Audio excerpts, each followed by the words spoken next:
Guys, gagawa ko ng sugar cane soup. Ito yung sugar cane ko. Tubo.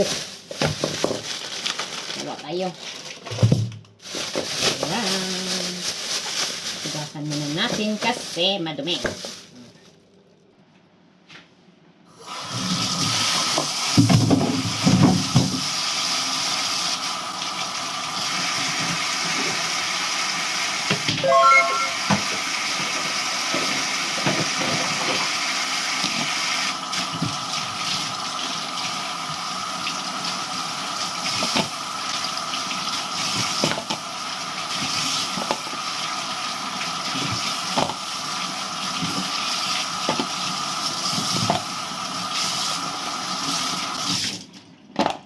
Ito yung partner natin sa ating sugar cane, no?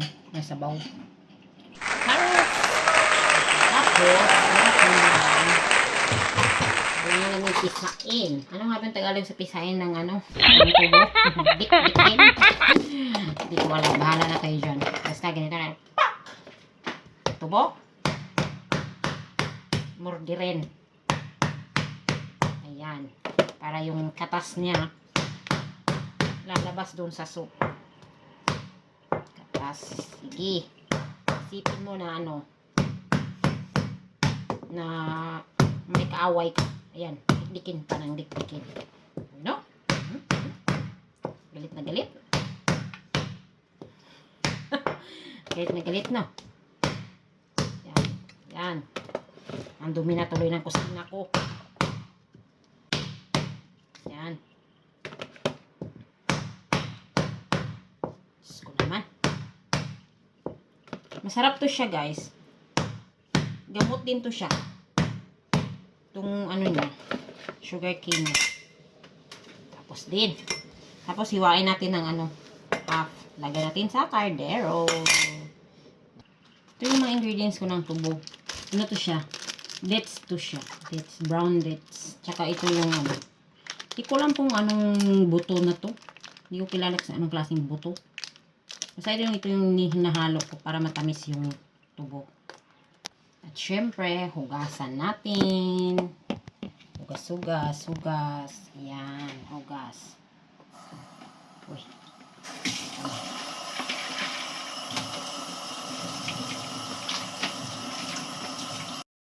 Lalagyan lang. 2,000 years later.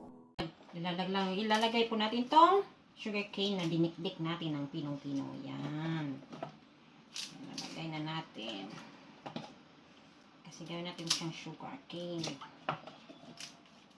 Yan. Sarap yan. Minorder ko na eh. Ayan, oh. Lasog na.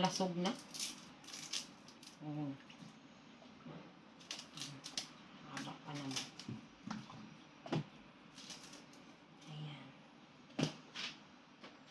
Long soup natin yan para yung katas ng ano, katas ng sugar cane ay maglasa.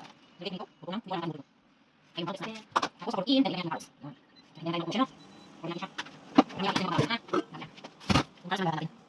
Carbs na natin para ilagay natin sa sugar cane. Kasi na, ilagay natin para malta. Hiyat. Lagyan natin ng carbs.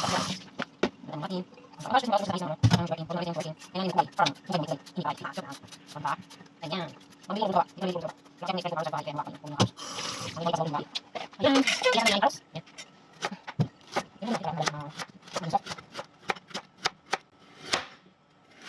Yan. Lagyan natin mamaya para kumukulo na yung ating sugar cane. Baka yung kapalan. Malinis. Bye! Hintayin natin yung soup natin mamaya matapos, ha?